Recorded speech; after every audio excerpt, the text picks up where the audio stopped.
What's up, YouTube? Tucker back with Next Level Freight. Give you guys an update, long overdue update on what's been going on with me and my trucking journey, my trucking experience as a owner-operator here in California. So, elephant in the room, where have I been? And short answers, I've been chilling, man. I've been chilling.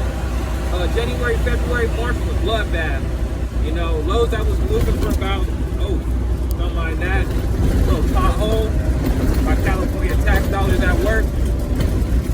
But anyway, where I was moving loads for about $550, they ended up coming down to about $450, $475, and I sat it out. You know, a lot of guys talk about not moving the freight, sit your truck, easier said than done, easier when you own your own truck. We're close.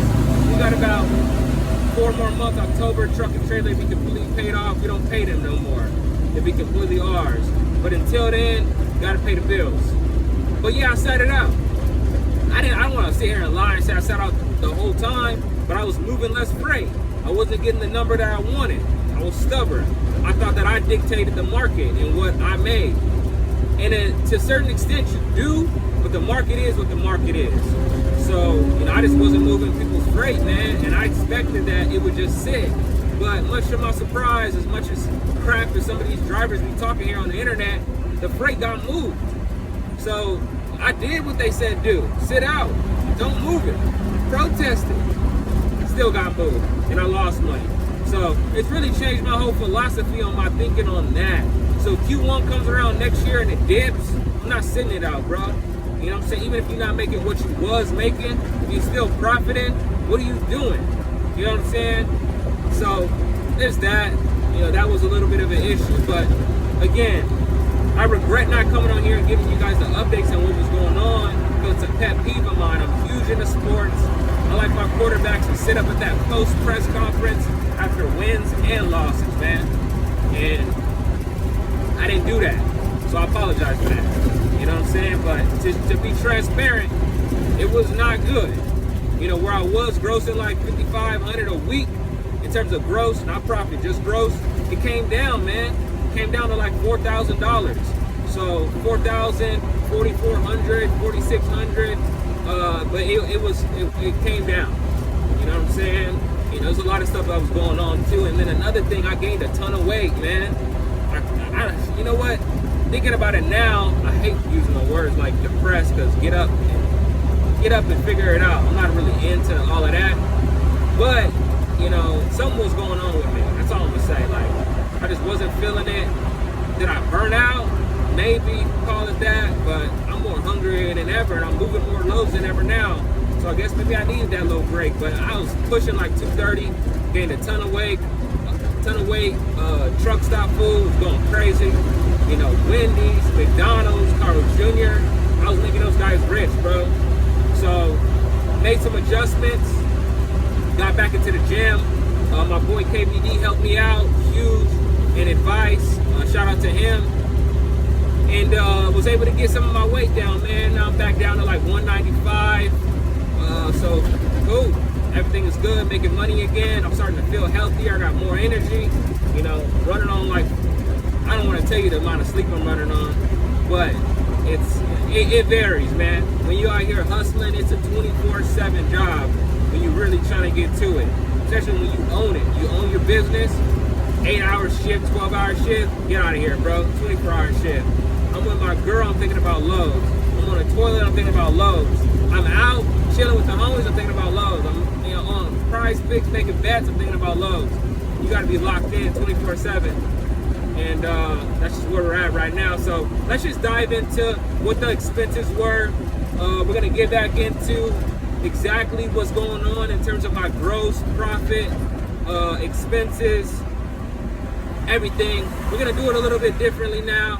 I done found a little bit of a new way to do some of these videos. So I got some screen recorders. We're gonna add up the expenses. We're gonna take a look at what we grossed, and then we're gonna go from there. But again, I'm back, baby. I'm gonna try to get a video a week. So let's get this in, man. Stay tuned. Let's switch over real quick and let's start looking at the expenses. All right, guys, real quick, let's go over some of these expenses. As I've progressed in this industry, it's starting to help me more to actually lay it all out. Too many times when I first got started, it felt like I was making a ton of money, especially doing over the road, where the checks are bigger. And once you factored in the fuel and your expenses for the month, it didn't end up equating to any amount of profit. So let's go over some of these real quick, and then we'll go from there. So let's start with maintenance. I do about 20 cents per mile. We ran 2,100 miles for the week. It's about $420. Let's head over to the fuel. Average about $4.59. I got a spot where I get it for $4.29 over in Rialto, but occasionally we're not there, so we got to get fuel for $4.79. I would say the average is about $4.59 in California, so it ended up coming out to $1,752 in fuel for the week. Pretty hefty fuel week. Normally it's about $1,500, but we ran hard this last week, so let's add that in there. And then we're gonna add in our expenses for the day. So it's about $155 to run a day, 30-day month. We got our insurance payment for about $1,800. We have our truck payment for $1,500 and our trailer payment for roughly $1,200. I think it's $1,125 or so. So let's go ahead and add that. 155 times 7. Bam, we got about $3,257. So what we're gonna do is, once we add up our profit, our gross, we're gonna subtract our expenses, and that should give us what we made for the week. Now keep in mind real quick, this number can easily be changed. Maintenance is not always 20 cents per mile. You can have a breakdown, you can bust a radiator. There's so many things that can happen. So you may make $3,000 and you pull off and you got to get something fixed on your truck, a turbo, whatever the case may be, and you're out of $3,000. So keep that in mind. We were blessed enough to not have any major breakdowns, really any breakdowns or hiccups for this week. So we're gonna go ahead and calculate it as such.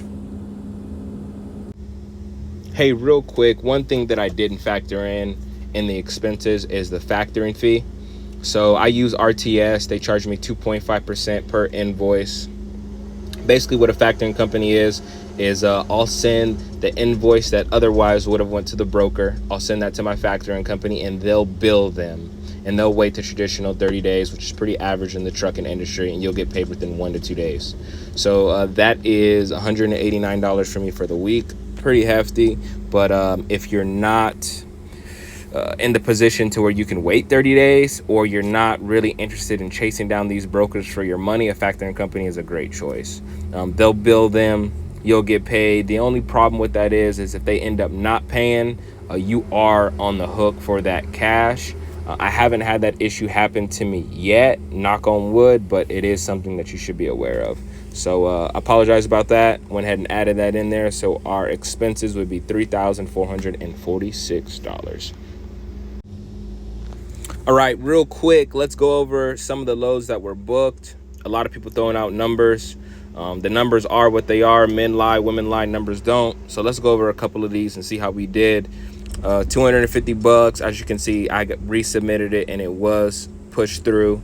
I think I had messed up the rate con that was sent over. Whatever the issue was, we ended up getting it pushed through. So $250, $460, $500. That's our Monday. Short loads. Whole lot of running. Let's go to our Tuesday. We got Jericho Freight, $550. We got Echo Global Logistics, $700. That Jericho Freight load was originally at $450. I showed up to the place. They expected me to load the truck with a pallet jack, full truckload, about I'll say 35,000 pounds. I was not told that beforehand, so we get on the phone with the broker. We negotiate another extra $100 because I don't mind moving freight, but you got to pay me for it. So we ended up getting that. That originally was $450, not the best paying load, but once we added that $100, it ended up making it pretty decent. Echo Global Logistics, $700 load. I was moving these loads with another broker for $550. Realized my worth. Talked to a couple other guys who are moving loads for $600, $650 that weren't even tanker endorsement or non-hazardous freight, which you need to have that on your license for you to be able to move that freight. Kind of a special add-on to your license. So I told them I couldn't move for anything less than $700. I've been doing that a little bit more lately, kind of sticking to my guns and throwing out a price and seeing what they say. And much to my surprise, he said yes, so we ended up getting it done. Uber freight, always paying like crap, but very consistent freight. Water, going to Costco, my favorite place to deliver in the country. 35 to 40 minutes and you're out of there at pretty much every Costco south of like Oceanside to Oceanside, San Marcos, Otay Mesa, Chula Vista. There's one in San Diego that it could be rocky depending on who the operation manager is when you get there, but for the most part, they get freight off your truck very quickly. I love that. Time is money. First class trucking, we got $690. I'd be lying if I said I remember what this load was about. Thinking about it now, I believe that this was maybe an airport load. I do a lot of like LAX type freight with first class trucking. I think it was a $600 load. We ended up getting $90 attention, so that helped. White Horse, man, hell of a company. Their rate has been $600 with me for about a year and a half. So when other people's freight is dropping, they're still paying consistently $600. Now that's that UPS load. That UPS load is pretty good. It's from San Diego to Inglewood. The receiver is not as quick as Costco. Again, it kind of depends on who's working as the operations manager when you get over there. Some of them got real shitty attitudes, but you know, it's about getting the money. We're not trying to make friends. We got another Uber freight load for $475. Man, they pay like crap. It is what it is. We got that Trinity Logistics. Trinity. I can't even recall what this load was. I just see I'm moving a ton of loads, and it's go. So if I don't remember the exact lane that it was, but it was probably from San Diego somewhere north, to be honest with you. That 250 load, I know exactly what that is. That's a San Diego to San Diego, pick up at 8, deliver basically at 9 o'clock, straight through, very quick. I wish they paid $350, which is kind of the average for short loads. It doesn't matter really the length. I've been getting $350. I got $350, more than $350 on loads that are 2 miles. But because it's so quick, I like to get that in the morning before I get my San Diego load coming back up. So it is what it is, you know, $250. Take it or leave it.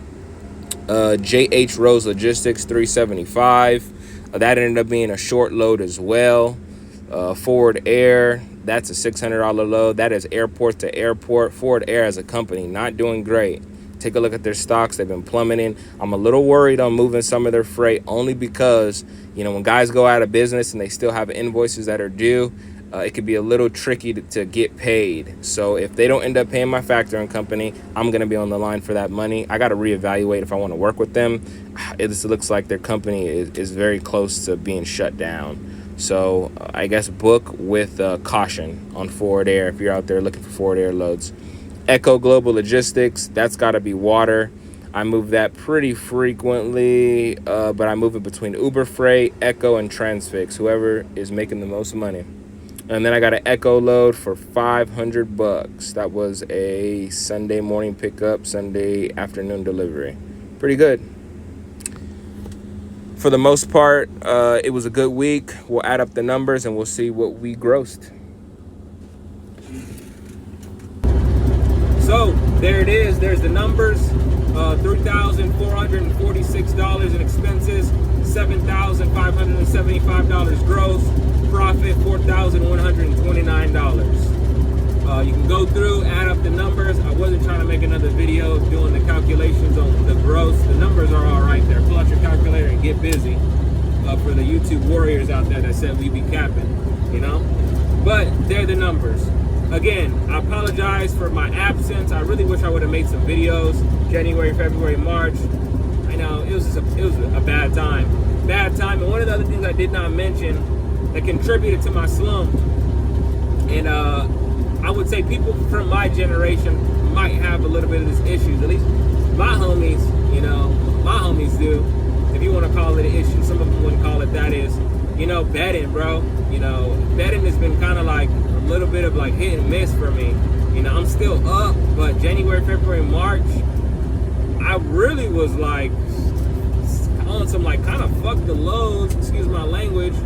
Let's just go ahead and make our little bit of money that we missed on a load on Prize Picks or on Underdog. It wasn't a huge issue, but you know, when your girl tells you like, hey, you should probably chill, it's something. You know, everything is something and nothing is everything. I don't know how the expression goes. You know what I'm saying, though. But man, thank you again for watching. I'm gonna try to do these videos every week. Let me go ahead and end this video because I'm getting ready to pull up to the scales here on the 5. San Onofre, and these fools do not like me. Wish me luck. I'm trying to pass through and get that green light. Peace.